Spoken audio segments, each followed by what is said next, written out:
Today I'm going to show us how to enable SSH on our Void Linux machine from before. So we start up our machine, put it in full screen, start it up.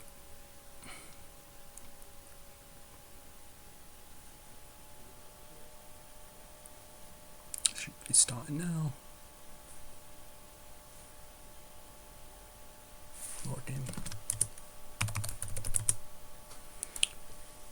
Now we want to do sudo ln-s csv SSHD or service. Type our password.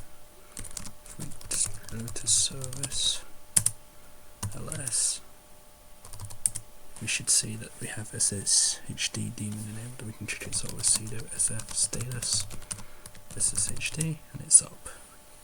So just get the IP address for our machine here. Okay.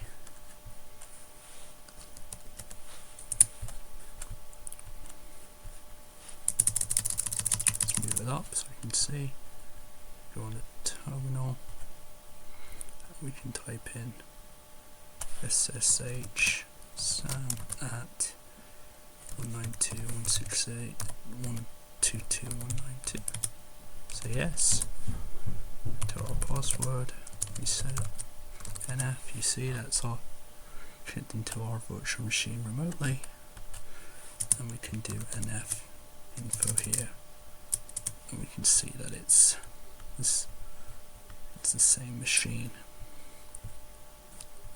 and that's how you do it. Until next time.